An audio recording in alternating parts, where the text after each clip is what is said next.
প্রিয় দর্শক শ্রোতাবৃন্দ, আপনাদের জন্যে একটা ভিডিও আমি ধারণ করলাম। যে বর্তমানে দেখেন মানুষ গরমের জন্যে খুবই অতিষ্ঠ। গরমের কারণে মানুষ আইসক্রিমের দোকানে ফুটপাতে ভিড় করতেছে, মানুষ হুমড়ি খেয়ে পড়ছে। এই দোকানে দেখেন কী পরিমাণ আইসক্রিম বেচা কিনা হইতেছে।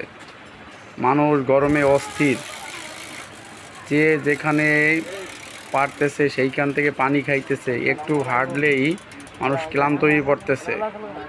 হ্যাঁ, গতবারের তুলনায় এবার তাপমাত্রা অনেক বেশি, মানুষ অস্থির হয়ে পড়েছে। যখন বৃষ্টি হয় তখন তাপমাত্রা ভালোই থাকে, বৃষ্টি না হইলে এই গরমে মানুষ অস্থির হয়ে পড়ে। এবং এখান থেকে কিছু মানুষের আয় রোজগার হইতেছে, যেমন যারা আইসক্রিম বিক্রেতা।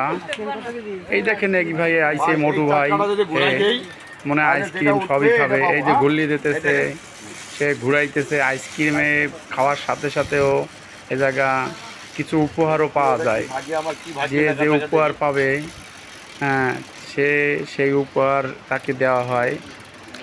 এবার মোটু ভাই কী পাইতেছে দেখা যাক। আমাদের সুমন ভাই কিছুই পায় নাই, হ্যাঁ, শুধু সে পেয়েছে তার আইসক্রিমটি।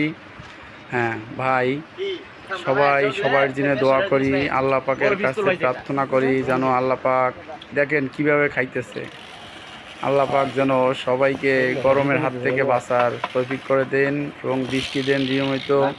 আমরা সবাই নামাজ পড়িয়া আল্লাহর কাছে দোয়া করব। এই দেখেন আর এক ভাই দৌড়েই চলে আইছে। আসলে কি এটা আমি নিজের মুখে বলা কি, বাস্তবে তো আপনারা দেখতেছেন যে কী পরিমাণ মানুষ হুমড়ি খাইয়ে পড়ছে গরমে আইসক্রিম খাওয়ার জন্য। সবাই লাইক করেন, কমেন্টস করেন, ফলো করেন, যাতে আপনাদের মাঝে নতুন নতুন ভিডিও নিয়ে আসতে পারি।